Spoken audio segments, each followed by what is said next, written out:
my uncle Sidhu, surname was Jyotirmoy Sengupta, cousin of my father, asked the question, how is Amartya?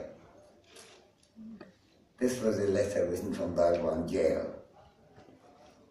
He complained about the name Amartya given to me by Rabindranath Tagore and argued, I quote, the great Tagore has completely lost his mind in his old age to choose such a tooth-waking name for a tiny child. He proposed that I be called Ranjan. And it's not a bad name, that Ranjan. On the other hand, I'm very happy that he didn't manage to, even though he was his favorite uncle, he didn't manage to displace Tagore altogether, as far as my name is concerned. Jyotirmoy was in jail for his efforts to end the British Raj. He was moved from prison to prison, Dhaka jail, Alipur Central Jail, Bhagwan Jail, Midnapur Central Jail. There were other uncles and cousins of mine who were going through similar experiences, being circulated over the British Indian prisons.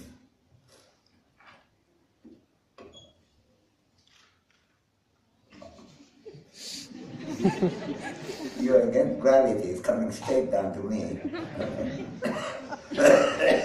Now someone promised that I might be able to get a Diet Coke or something. Is that likely to happen? Okay, thank you. I'm sorry, I'm becoming more and more demanding. Jyotirmoy himself came to a sad end, dying of tuberculosis related to undernourishment in the prisons, where he was for a long time.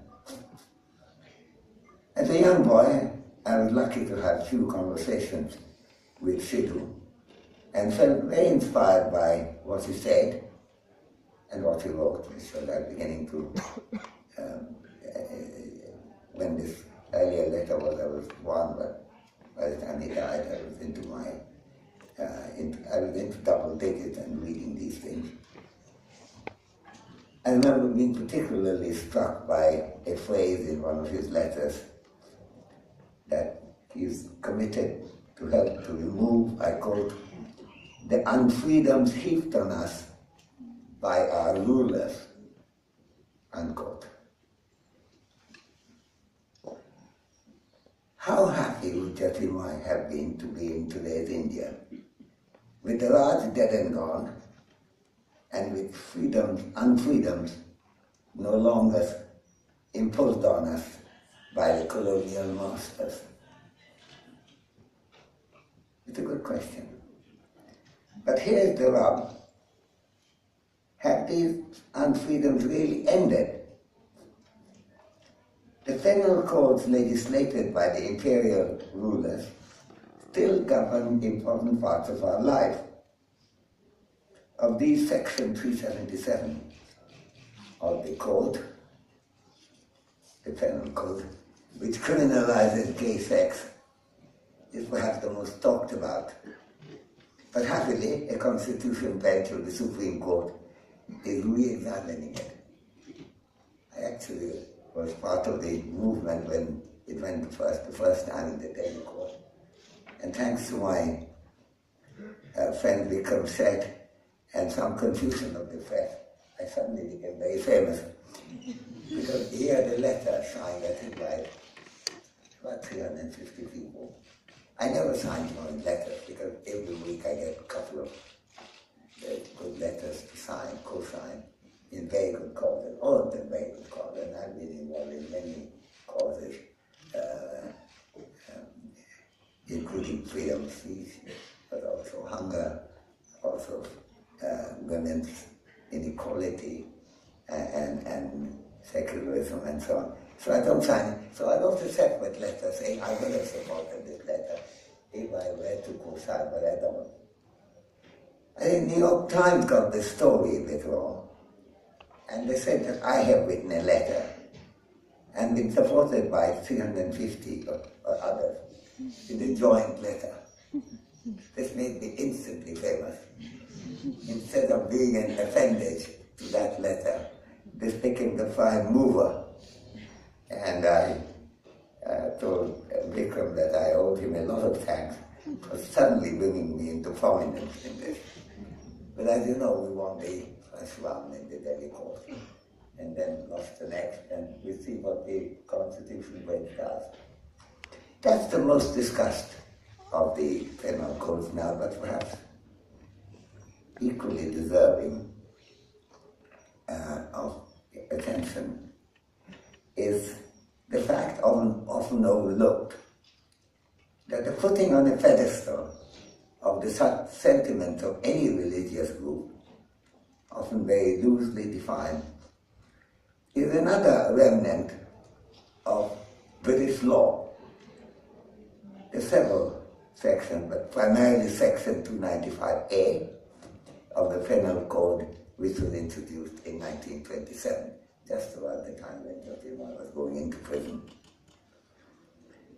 A person can be threatened with jail sentence for hurting the religious sentiments of another, however personal and however bizarrely delicate that portrayed sentiment might be. The fit of these rules with colonial governance is an interesting historical subject to research. I think there are two aspects of it clearly. One was the British rulers did not want any kind of tension coming from any group which felt insulted. That's the more positive aspect. And the negative aspect, of course, the result of it was to emphasize the communal division within India in a dramatic way. As Mahatma Gandhi had pointed out when he went to London in the 1930s, that the vision of India as one people was deeply vitiated by the vision of India as belonging to different religious groups. And Gandhiji in particular objected to his being described as the leader of the Hindus in India. And he pointed out that he was not the leader of the Hindus. And he tried to lead the entire country, but to the extent he would choose any group, he would rather be representing the group of landless laborers across India, no matter which religion. He also made the interesting point that if you go by representation, he pointed out Sarojini Naidu was the only woman there. And he said, I take it that the British government assumes that she represents all women in India, and the remaining 300 of us represent the other half. I think Gandhiji won the argument, but didn't win, of course, the freedom he was seeking for. So the British had some purpose. And we have to ask what the purpose is today in retaining it. The Indian Constitution, despite its claims to the contrary, does not have any such imposition about offending religious sentiment as such. In fact, in a judgment on 3rd of March 2014, I think the second one to which you were referring, the Supreme Court in fact gave priority to the fundamental right of the people to express themselves as enshrined in the Constitution. The Constitution does, of course, have clearly articulated demands that are needed because of, quote, public order, decency, and morality. But these very reasonable requirements are, of course, a far cry from what the organized political activists try to impose, combining hard-hitting kickboxing, allegedly guided by their delicate religious sentiments. The Constitution does not have anything against anyone eating beef or storing it in the refrigerator, even if some cow venerators are offended by other people's food habits. The realm of delicate sentiments seems to extend amazingly far. Murders have occurred on the ground of hurt sentiment arising from other people's private eating. They're eating at their home, but your sentiments are getting at your home. Children have been denied the nourishment of eggs in school meals in parts of India, like Madhya Pradesh, for the priority of vegetarian sentiments of powerful groups. And seriously researched works of leading international scholars have been forced to be pulped by scared publishers, threatened to be imprisoned by the offense of allegedly hurting religious sentiments. Journalists, as the Editor's Guild well knows, often receive threats or worse for violating the imposed norms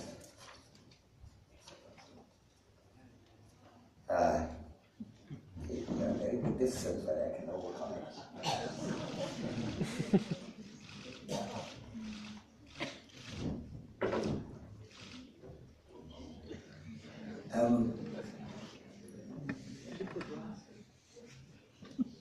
The Indian media, in fact, does have a good record. Yeah, I know, but this is a slope, you know, and my physics lessons tell me that I don't think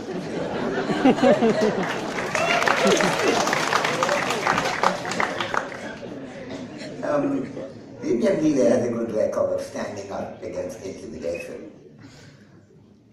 But surely freedom of speech and reporting need much more social support right now. To see in all this the evidence of quote-unquote an intolerant India is just as serious a mistake as taking the harassment of people for particular social behavior to be a constitutional mandate. Most Indians, including most people who are classified as Hindu, including me, have no difficulty whatsoever in accepting variations in food habits among different groups, and indeed even among the Hindus. And we are ready to give our children the nourishment of eggs if we so choose and if we can afford them. The debate, by the way, was about midday meals, so the cost was not borne by the families. So it's a question what the state would do. And the argument was that this will look after the nourishment by offering people eggs when they needed it badly. And Hindus have been familiar with and tolerant of arguments about religious beliefs for more than 3,000 years. Since Sanskrit was one of my favorite languages, in fact, for a little while I could even claim it was my second language after Bengali, since my progress in English was painfully slow. I can quote 1,000 verses on that.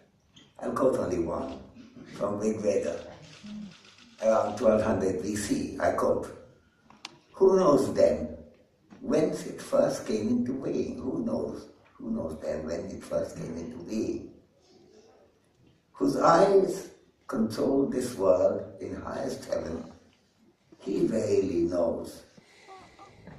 Or perhaps he knows not." Unquote. This is Rig Veda Mandala 10, verse 129. It ends in this radical skepticism.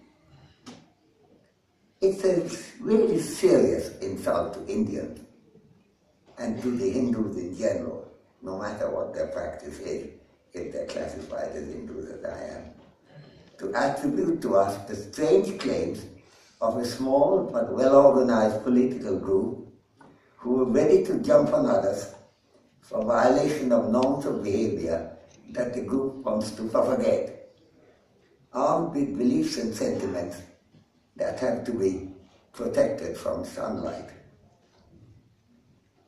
The silencing of dissent and the generating of fear in the minds of people violate the demands of personal liberty. But not just that. It also makes it very much harder to have a dialogue-based democratic society which needs free exchange, public reasoning, as people like Mark de Condorcet, Immanuel Kant, Adam Smith, or a great many of the intellectuals of the Enlightenment emphasize. The problem is not that Indians have turned intolerant. In fact, quite the contrary. We have been much too tolerant, even of intolerance. And I'm arguing that this has to end. When some people, often members of a minority in religion or community or scholarship, are attacked by organized detractors, they need our support.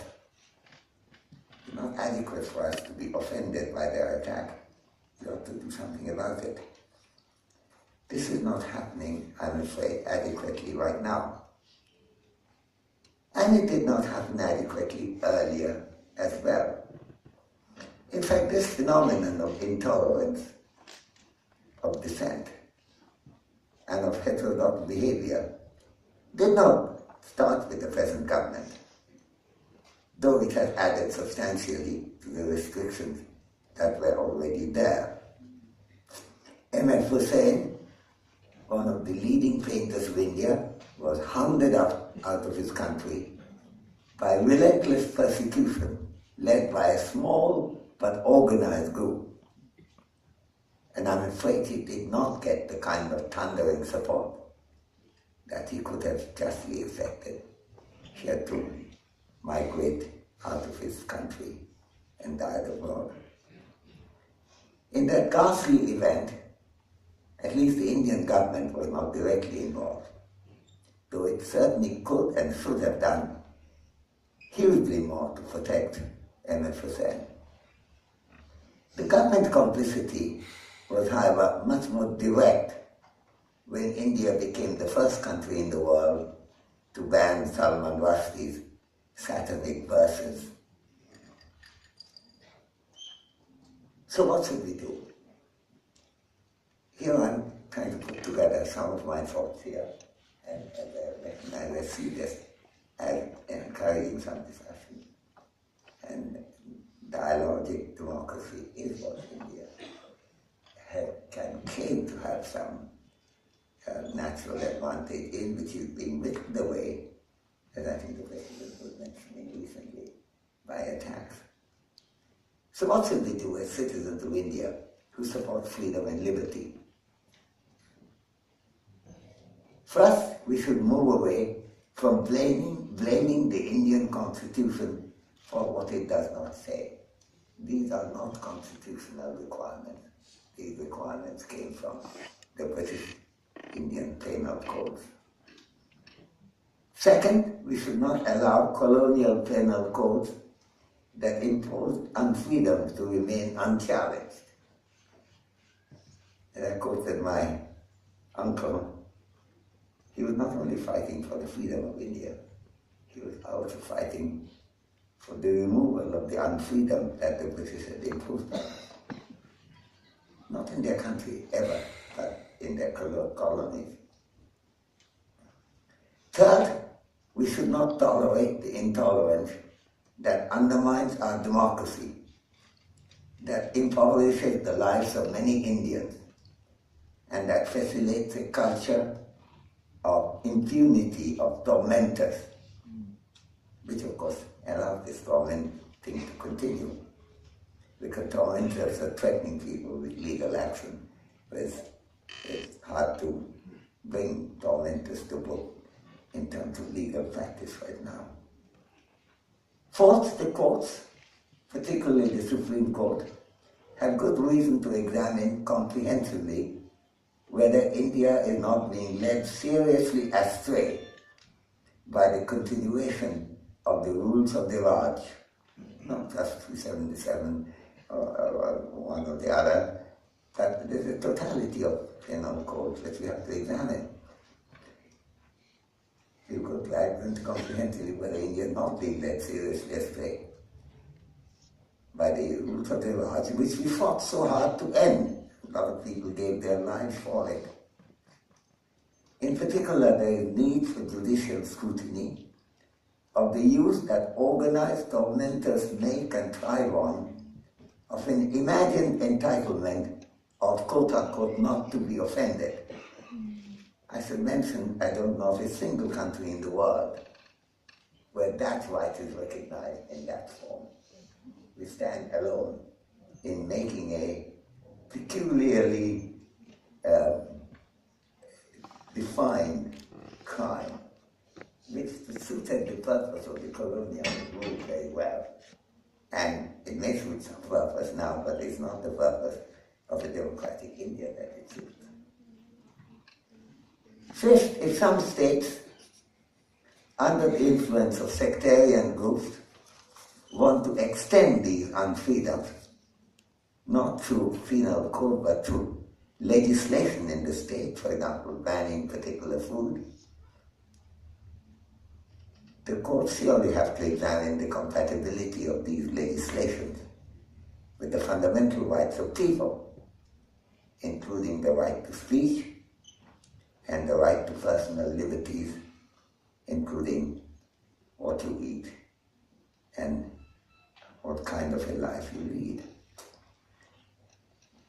As long as you're not affecting the issues that the Constitution rightly emphasizes about the possibility of there being a violation of public order, which is a completely different thing. To conclude, as Indians, we have excellent reason to be proud of our tradition of tolerance and plurality. But, and this is the main message of this talk, you have to work hard to preserve it. The courts have to do their duty, and indeed they are doing, but more is needed. And we have to do ours. Indeed, much more is surely needed. Vigilance has been long recognized